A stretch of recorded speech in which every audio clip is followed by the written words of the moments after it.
which mortifies me most, that I should fear to write what I think, or my country bear such a state of things. We agree particularly in the necessity of some reform, and of some better security for civil liberty.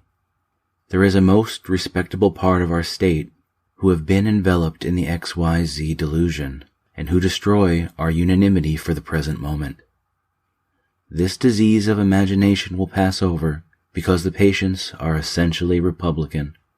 For the present, I should be for resolving the alien and sedition laws to be against the Constitution and merely void, and for addressing the other states to obtain similar declarations, and I would not do anything at this moment which should commit us further, but reserve ourselves to shape our future, measures or no measures, by the events which may happen. As illustrated by this letter from Jefferson to Virginia State Delegate John Taylor of Caroline on November 26th, before 1798 was out, the Democratic Republicans were already planning how to respond to the Alien and Sedition Acts and to regain some of the ground that the publication of the XYZ papers had cost them. The end of the year would see groundwork being laid for the changes in store for the U.S. and the world in the coming 2 years as the 18th century transitioned into the 19th. Before we get to that, though, I'd like to welcome you to the Presidencies of the United States. I'm your host, Jerry Landry. Special thanks to Thomas Daly of the American Biography Podcast for providing the intro quote for this episode. If you haven't listened to American Biography yet, I highly recommend getting caught up on Tom's series on the life of John Marshall, though I will warn you that it may give you spoilers for what's ahead for Marshall on this podcast, as he is going places, that Marshall. I'll put a link to American Biography on the source notes page for this episode, as well as share information on social media, or you can go to acast.com/American Biography, all one word, to give it a listen. For those of you who either have read or are interested in reading more about the Alien and Sedition Acts, historians will often cite Benjamin Franklin Bosch as the first to fall victim to the Sedition Act, but this simply isn't the case. The Sedition Act was not passed until July 14th. Bosch, however, was arrested in June. The confusion is easily apparent as he was arrested on the charge of libeling Adams, but that was under existing law, not the Sedition Act. As the spring was giving way to summer in 1798, Bosch had stepped up his attacks on all Federalist leaders, including the president, who he described as, quote, old, querulous, bald, blind, crippled, toothless Adams. Despite the fact that he was yet again physically assaulted for his adversarial rhetoric, Bosch would not back down in his zeal to the partisan cause. Finally, enough was enough. Charges were filed and Bosch was arrested. He would post bail and continue to carry on the fight. Unfortunately for Bosch, though, he would not make it to trial. As the yellow fever epidemic of 1798 began to ravage Philadelphia, the grandson of Benjamin Franklin would fall ill and die in early September. He was 29 years of age and had just become the father of a fourth child a few days prior. Despite the fact that Bosch was not directly impacted by the new laws, others were. As mentioned last episode, the summer of 1798 would see a return of the yellow fever epidemic to Philadelphia, and Federalist leaders would use the new laws in place, quote, to block the immigration of suspected Haitian subversives as a matter of public safety, since some medical experts felt that the disease originated in the Caribbean. At that point, though, Pernod contends that, rather than an act of protecting the public, the Federalist leaders pushing, quote, for the quarantine or exclusion of the radical French and for limitations on trade with the French islands, were part of a scheme, quote, to exploit the many political implications they discovered in the medical controversy. Meanwhile, an Irish immigrant named John Daly Burke, who was an editor for the New York Times Price, was arrested under the Sedition Act in July. Burke's bail was paid by former Senator Aaron Burr, but rather than await trial, Burke fled to Virginia and disappeared from the annals of history. Arrest of Burke and other newspaper editors did not silence the opposition. Rather, it spurred them on to action. Democratic and Republican editors continued their critiques of the Adams administration in general, and the Alien and Sedition Acts in particular. A public meeting in Suffolk, New York, passed a resolution saying that the Sedition Act was an impediment to the right of citizens to publish, quote, opinions respecting the propriety of the measures and officials of the government.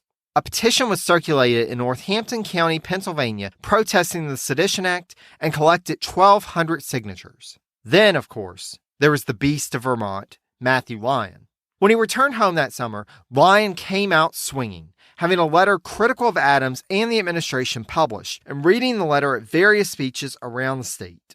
As we've already seen, Representative Lyon was not one to pass up a fight, and he was ready for a tussle with this one. Back in Philadelphia, though, the fight was one of survival. Benjamin Franklin Bosch would not be the only Philadelphia newspaperman to die during the yellow fever epidemic. His rival, John Finno of the Gazette of the United States, would succumb to the illness as well, along with physician Elihu H. Smith, who had been co-editor of the Medical Repository, an early scholarly medical journal that had studied previous epidemics.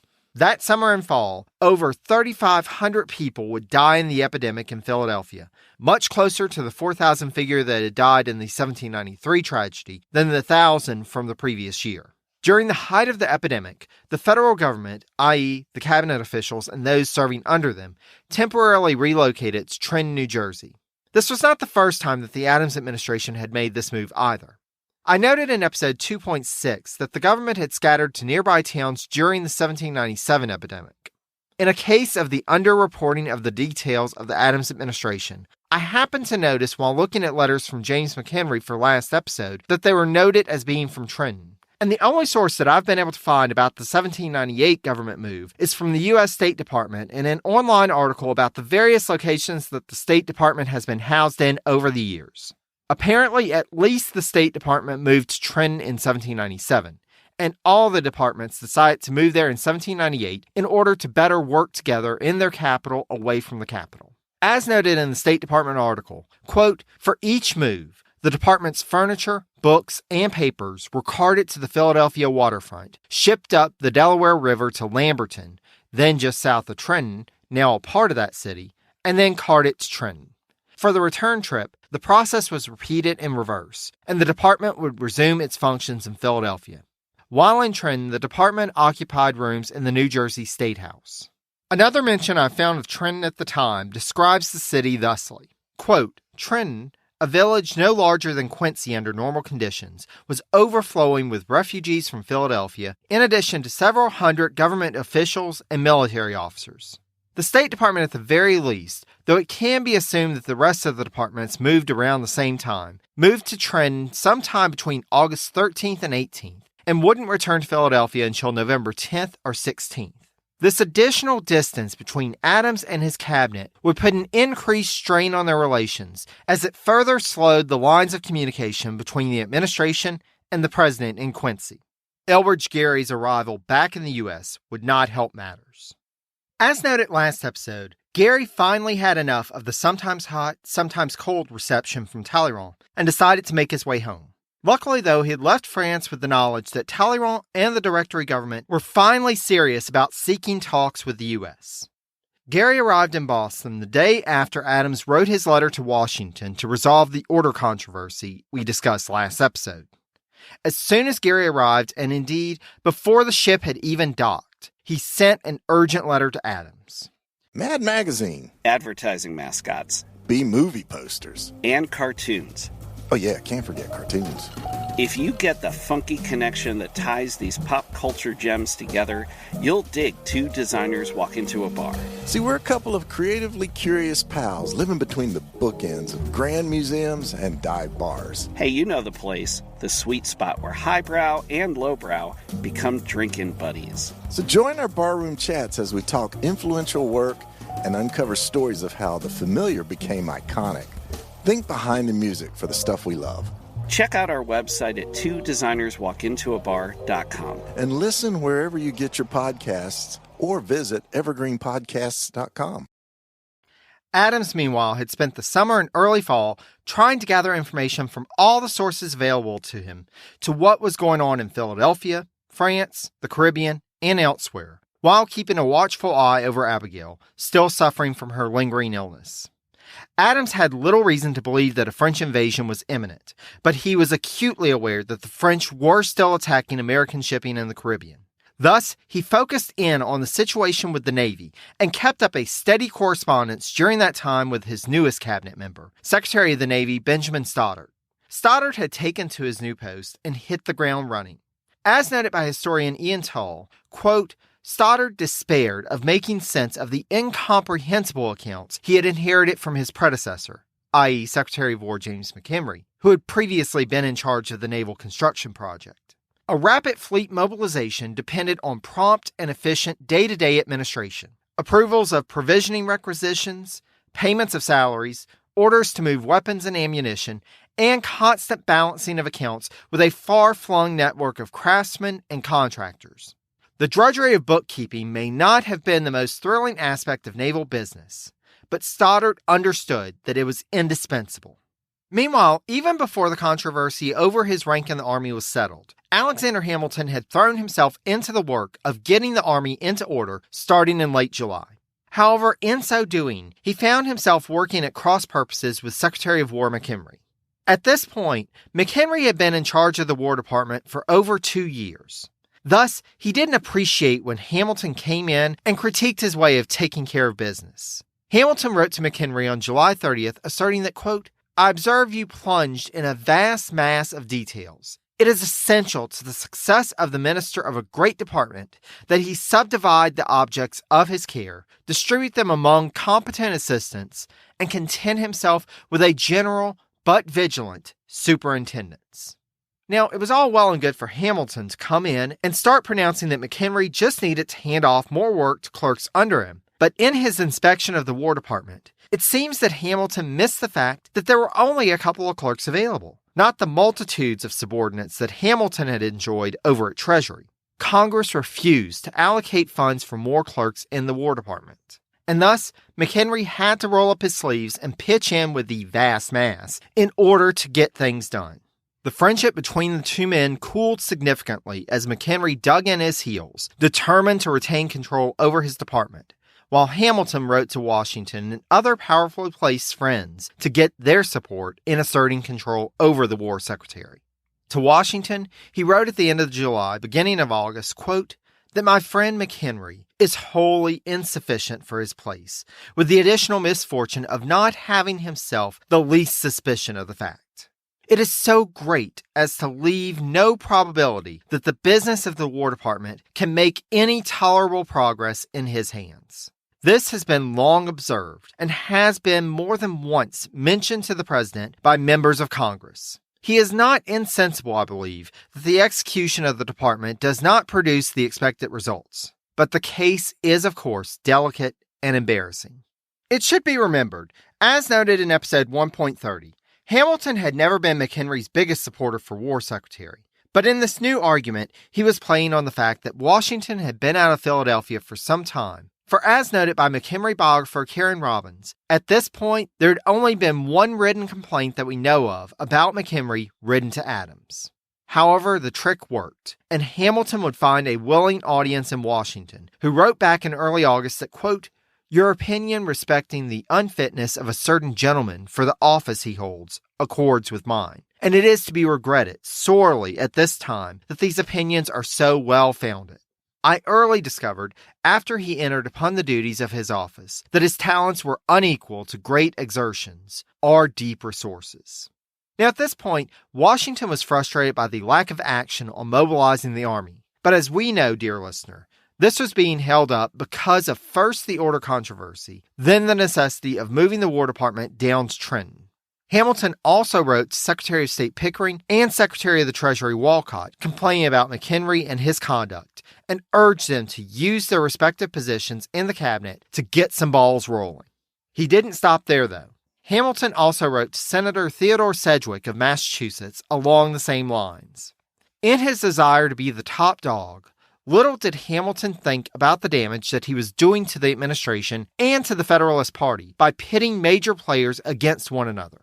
Under pressure, McHenry did what he could to maintain peace and facilitate communications between the president in Quincy, the cabinet in Philadelphia and Trenton, Washington at Mount Vernon, and Hamilton in New York. He did at least manage to mollify Washington, who had written to him directly, complaining about the lack of action and communication, and reminding him of his sacrifice of, quote, "my life, my reputation, my fortune, my ease, tranquility, and happiness," because everyone wanted him to be commander-in-chief. McHenry stood his ground, though, and sent Washington back a full report of the plans that he had made while in the process of moving his entire department to Trenton and what all he had done, explaining that on some items, the president's absence and the order controversy were causing delays. Washington, at least, would have the decency to try to make amends for his jump to judgment, but any regard that his colleagues in the cabinet had for McHenry had now been spoiled.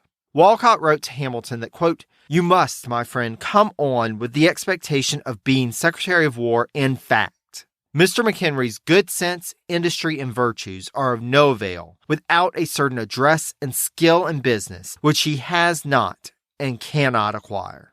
Meanwhile in Quincy, the First Lady continued to suffer from her illness.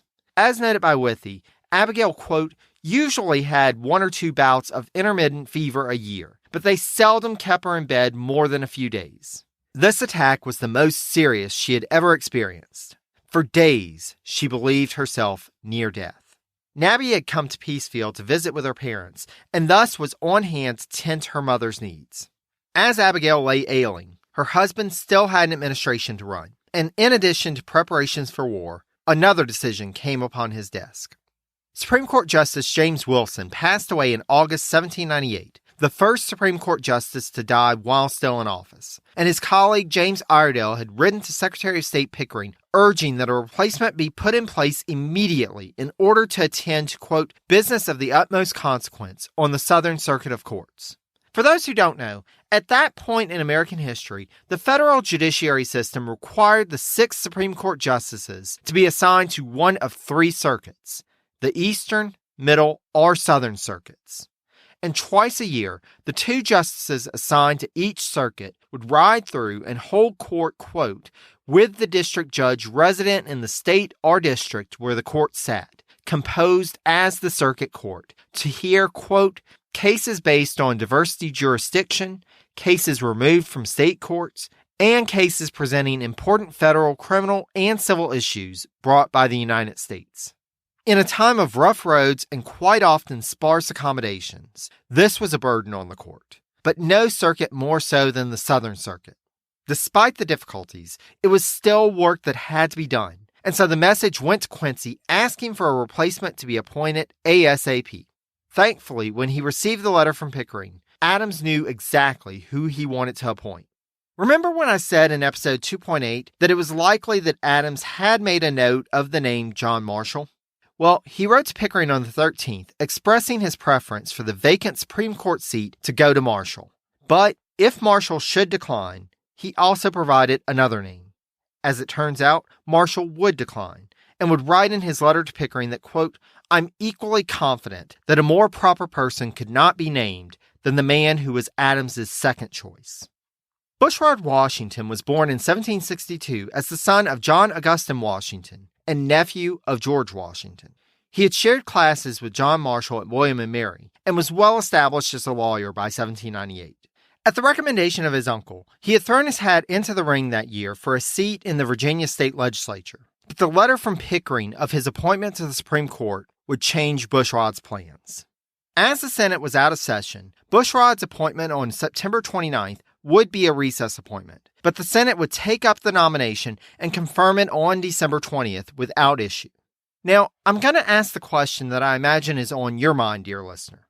At a time when Adams and Washington were not seeing eye to eye on the military order issue, was giving this lifetime appointment to Washington's nephew, with whom he enjoyed a very close relationship, an attempt to get back on Washington's good side? I have to admit that I always thought that Bushrod's appointment was more about George than Bushrod. But after researching and finding that Adams actually had John Marshall as his first choice has me wondering.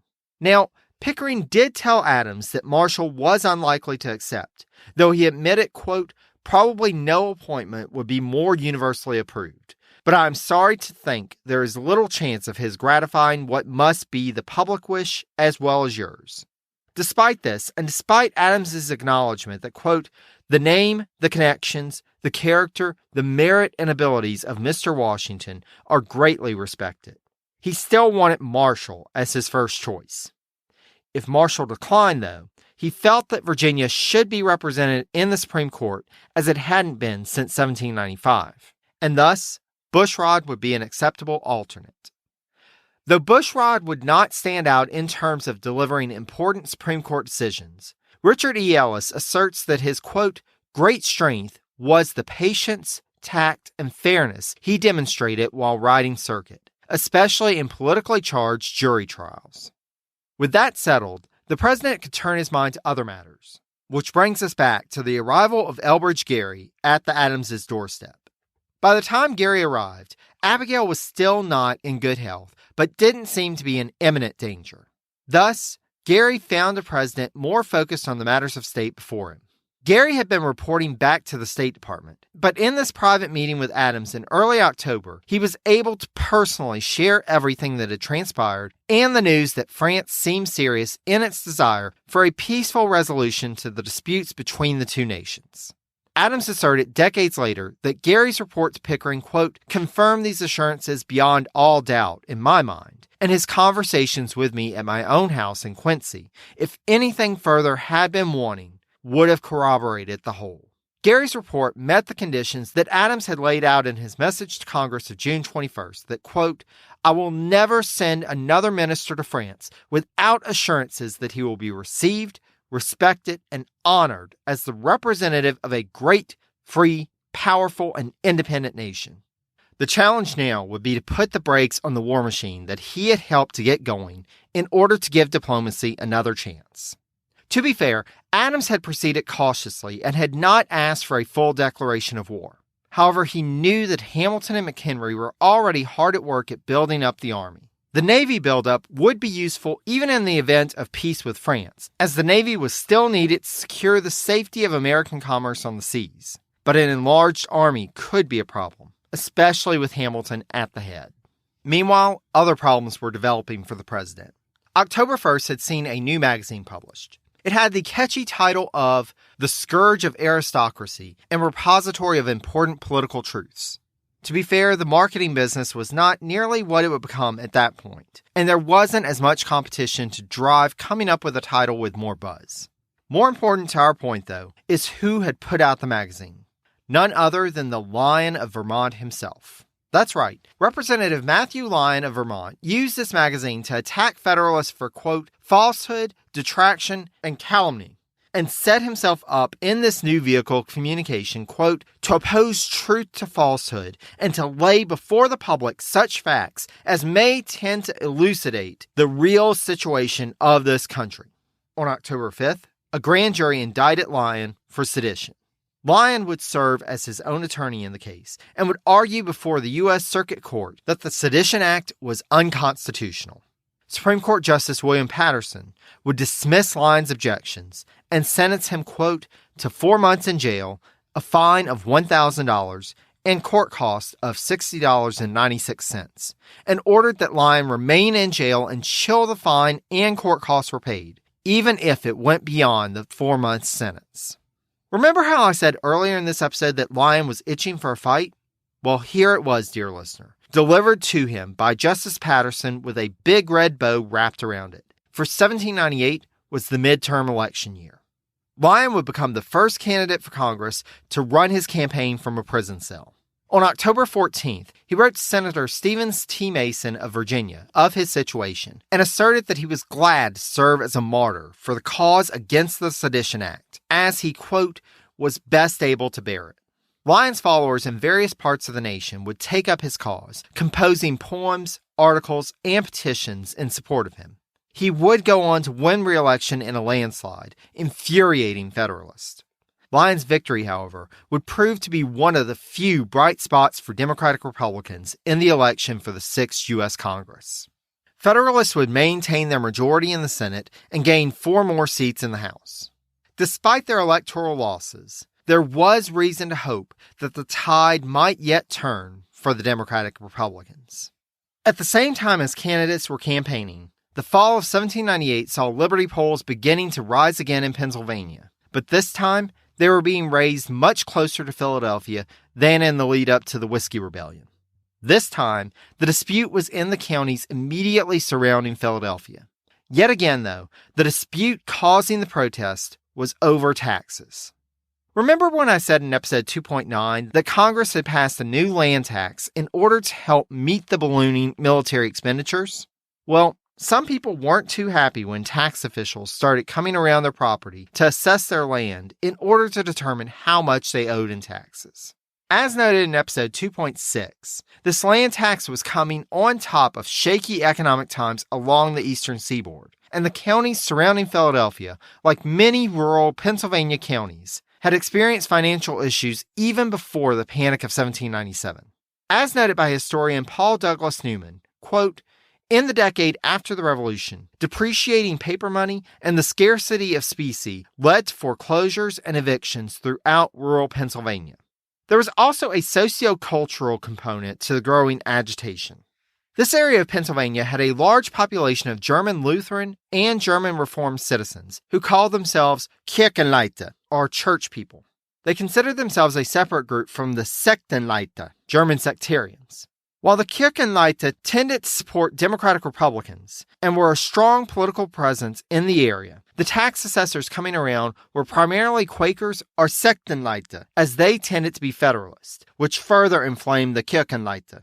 As they began discussions among themselves about how they should respond to what they felt was an undemocratic burden being placed upon them, the Kirchenleute reflected upon what they had seen firsthand during the Whiskey Rebellion, as many of the men in the community had answered then-President Washington's call to service and had marched west with him to put down that insurrection. While this may seem hypocritical to us looking in hindsight at people protesting a tax who had just a few years prior helped put down other people who were protesting a tax, as Newman explains it, quote, either they were so local in their perspective that they could not see common ground with agrarian excise resistors in the West, or they perceived themselves as nationalists and patriots, bound by the call of their revolutionary hero and president. It is possible that they held both perspectives at once. Certainly, as we noted in the episodes on the Whiskey Rebellion, Washington's call for troops had been answered and supported by Democratic Republicans as well as Federalists. Now, though, the Kirchenleute would have to consider what this prior example could provide to them in addressing their current situation. While we'll leave them for the time being, just know that we'll be returning to eastern Pennsylvania sooner rather than later. Citizens in eastern Pennsylvania weren't the only ones with grievances against the administration. In fact, there was a highly placed government official who had a bone to pick with the Federalists. Vice President Thomas Jefferson had been forced to sit through the deliberation of the Alien and Sedition Acts, unable to speak his piece, but having a firm conviction that these were unconstitutional measures. He wrote to Madison on May 13th that, quote, perhaps it is a universal truth that the loss of liberty of home is to be charged to provisions against danger, real or pretended, from abroad. Then followed up on June 21st that, quote, there, i.e., the Federalist system, is professedly to keep up an alarm.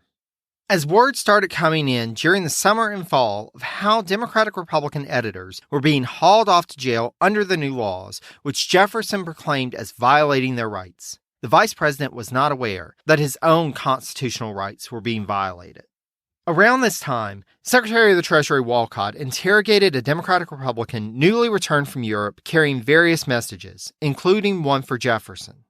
The messages had been seized illegally, and the letter to Jefferson would never get to him, though it would be found later and published as part of the Walcott letters. Even without this knowledge, Jefferson was well aware that he was under scrutiny and in a precarious situation, and left Philadelphia on June 27th disgusted at the state of things and likely considering what he could do.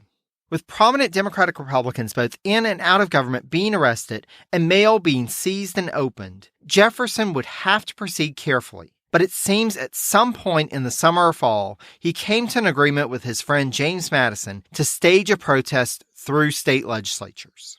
Noted Jefferson biographer Dumas Malone asserted that, quote, he, i.e. Jefferson, and Madison must have talked about what came to be known as the Kentucky and Virginia resolutions when Jefferson stopped at Montpelier for the night on July 2nd. Though Malone also felt that the two didn't really collaborate in their work to oppose the Alien and Sedition Acts until Madison visited Jefferson at Monticello in late October. At that point, Jefferson had a draft of a resolution ready that he shared with Madison. Somehow Jefferson got this draft resolution to lawmakers in Kentucky, and after some minor amendments to the text, the Kentucky state legislature adopted Jefferson's resolution on November 16th. This resolution would introduce a legal theory that would come to play a major role in political debates in the U.S. for decades to come. The Kentucky resolution put forward the idea that states could, quote, nullify a federal law within its own borders. Meanwhile, Madison drafted his own resolution, and over a month later, on December 24th, Madison's resolution would be approved by the Virginia state legislature. While toned down from the language in Jefferson's draft, Madison's resolution asserted that state governments, quote, have the right and are duty-bound to interpose for arresting the progress of the evil of the federal government exercising unconstitutional powers, such as was being done with the Alien and Sedition Acts. It is far beyond our scope to talk in this episode about the future of the concept, but for the time being, just put that word nullification in the back of your mind, dear listener, as it will be a thing on down the line. The immediate impact of the Kentucky and Virginia resolutions, though, was to provide a rallying cry for Democratic Republicans across the nation to begin to fight back against Federalists, and these forceful resolutions would reignite the party's passions. We'll explore more of the impact of all the events that we've discussed in this episode next time, in an episode I'd like to call Ready, Aim, Fire. Thanks again to Tom Daly for providing the intro quote for this episode, and be sure to check out American Biography to learn more about the life and career of John Marshall. To see what sources I used for this episode, or to listen to past episodes, you can go to the website at presidencies.blueberry, that's BLUBRRY.com. On there, you'll also find links to all the places where you can subscribe and listen to the podcast, including Apple Podcasts, Spotify, Stitcher, TuneIn, and many more. If you have any questions about this or any episode, there are a few simple ways to reach me. My email is presidentiespodcast, all one word, @gmail.com. Or you can find me on social media at facebook.com/presidencies, on Twitter at presidencies89, or on Instagram as Presidencies Podcast, again, all one word. As always, I thank you so much for listening. Take care, dear friends. Until next time.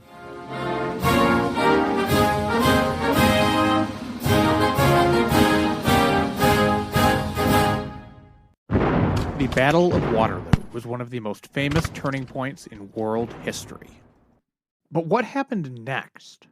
My name's David Montgomery, and I'm the host of The Siècle, a history podcast that tackles exactly that.